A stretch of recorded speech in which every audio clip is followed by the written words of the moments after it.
বাগানের মাঠে আপনাদের সবাইকে স্বাগত জানাচ্ছি। আপনারা জানেন যে আসামের মাননীয় মুখ্যমন্ত্রী ডক্টর হিমন্ত বিশ্ব শর্মা মহাশয় আগামী 1 মার্চ আগামী পরশু দিন শুক্রবার উনি বরাক উপত্যকা সফরে আসছেন।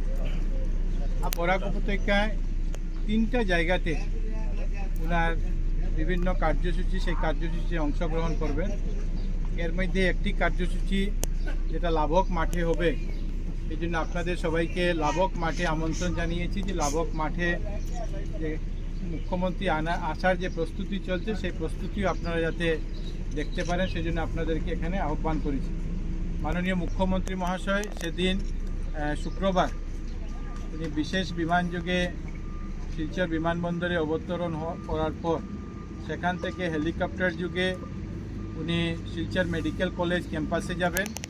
সেখানে অমৃত প্রজেক্টের অধীনে 177 কোটি টাকার শিলচর শহরে পানীয় জলের যে ব্যবস্থা করা হয়েছে, পানীয় জল যে সাপ্লাইয়ের ব্যবস্থা করা হয়েছে সেটা 177 কোটি টাকা, সেটা ইতিমধ্যে কাজ সম্পূর্ণ হয়েছে, সেটার উনি উদ্বোধন করবেন।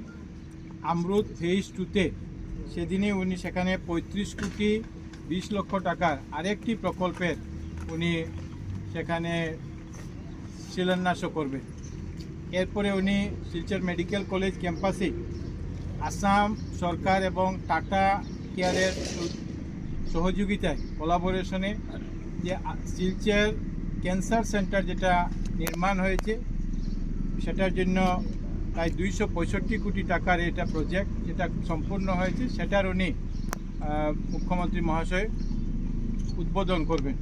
তো আমি মনে করি যেটা আমাদের জন্য এই বরাক উপত্যকার জন্য অত্যন্ত গুরুত্বপূর্ণ একটা বিষয় যে মাননীয় মুখ্যমন্ত্রী মহাশয় এমন এই প্রচেষ্টায় টাটা কেয়ারের সাহায্য সহযোগিতায় আমরা এরকম করতে পেরেছি। আমাদের এখানের বহুত ক্যান্সার পেশেন্টরা ভেলুর টাটা ইনস্টিটিউট বিভিন্ন জায়গাতে তাদেরকে যেতে হয় এবং যেহেতু টাটাতে যে ফেসিলিটি, টাটা থেকে যে সার্ভিসগুলো আমরা পেয়েছি, যে চিকিৎসা পরিষেবা আমরা পেয়েছি, সেই চিকিৎসা পরিষেবাগুলো আমরা এখন শিলচর মেডিকেল কলেজে ক্যাম্পাসে আসাম সরকারের যে শিলচর ক্যান্সার সেন্টার যেটা নির্মাণ হয়েছে তার মাধ্যমে আমরা পাব।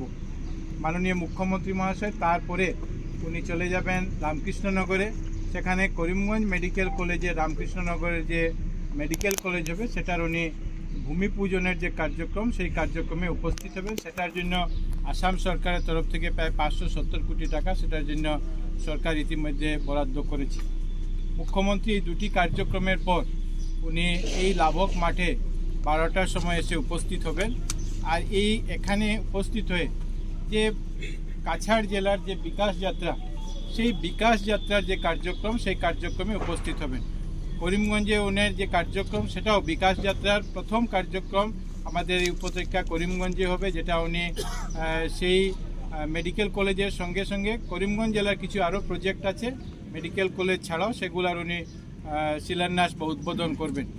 এখানে আসার পর মাননীয় মুখ্যমন্ত্রী প্রায় 132 কোটি টাকার ভূমি পূজন এখান থেকে ভার্চুয়ালি করবেন। 544 কোটি 80 লক্ষ টাকার উনি বিভিন্ন ফাউন্ডেশন দেবেন এবং 53 কোটি 42 লক্ষ টাকার বিভিন্ন স্কিমের উনি উদ্বোধন করবেন, ইনোগ্রেশন করবেন। এবং সব মিলিয়ে এইখান থেকে কাছাড় জেলার এই বিকাশ যাত্রায় 730 কোটি টাকার উনি ভূমি পূজন, ফাউন্ডেশন এবং ইনোগ্রেশন যেগুলি আছে সেই কাজগুলি মাননীয় মুখ্যমন্ত্রী এখান থেকে করবেন। আমরা জানি যে মুখ্যমন্ত্রী মহাশয় যখন ক্যাবিনেট মিটিং এখানে হয়েছিল বিভিন্ন প্রজেক্টের কথা ঘোষণা করেছিল এবং সেই অনেকগুলি প্রজেক্ট আছে এই 730 কোটি টাকার মধ্যে যেগুলির ফাউন্ডেশন এখানে মুখ্যমন্ত্রীর মাধ্যমে করতে যাচ্ছে। আমরা অত্যন্ত আনন্দিত এখানে যে আমাদের এখানেও প্রায় যে 730 কোটি টাকার যে ফাউন্ডেশন, 540 কোটি টাকার ফাউন্ডেশন উনি করবেন। এর মধ্যে লক্ষ্মীপুরের জন্য প্রায় 400 কোটি টাকার প্রজেক্ট আছে, যে 400 কোটি টাকার কাজের মাননীয় মুখ্যমন্ত্রীর মাধ্যমে শিলান্যাস করা হবে। আমি বিস্তারিতভাবে আপনাদেরকে বলে দেব। এছাড়া আমাদের এখানে 2টা ইনোগ্রেশন আছে। একটা আপনারা জানেন যে 30 জানুয়ারি 2022 সালে মাননীয় মুখ্যমন্ত্রী মহাশয় লক্ষ্মীপুরে এসেছিলেন এবং লক্ষ্মীপুরে দীর্ঘদিনের একটা অর্ধসমাপ্ত কাজ ছিল, যে কাজটি ছিল শহীদ নন্দচাঁদ যিনি কার্গিল যুদ্ধে শহীদ হয়েছিলেন সেই যে ব্রিজ, যে ব্রিজের কাজ 2003-04 সালে শুরু হয়েছিল কিন্তু সম্পূর্ণ হয়নি, সেই কাজের উনি শিলান্যাস করেছিলেন। এবং সেদিন আগামী 1 মার্চ এখান থেকে মাননীয় মুখ্যমন্ত্রী মহাশয় সেই ব্রিজের উদ্বোধন, সেই উদ্বোধনের কাজ উনি করবেন।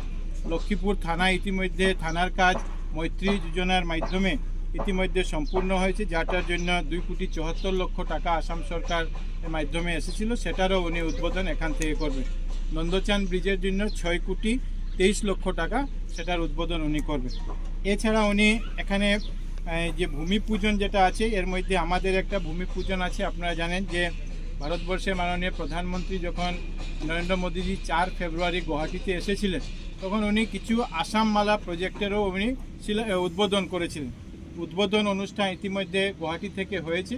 এখন ভূমি পূজন উনি সেই আসাম মালা, যেটা ফুলের তল থেকে শুরু করে আমজুর ঘাট পর্যন্ত, বিন্নাকান্দি হয়ে আমজুর ঘাট পর্যন্ত 17.5 কিলোমিটার রাস্তা, সেই 17.5 কিলোমিটার রাস্তার 55,64,00,000 টাকা আসাম সরকার বরাদ্দ করেছে এবং সেটার জন্য সেটার উনি ভূমি পূজন এখান থেকে ভার্চুয়ালি উনি করবেন। এবং এই রাস্তা আপনাদেরকে আমি বলছি যে এই রাস্তা আগে 5.5 মিটারের ছিল, এখন নতুনভাবে 7 মিটারের রাস্তা হবে, বড় রাস্তা হবে, যাতে যোগাযোগ ব্যবস্থাকে আমরা উন্নত করতে পারি।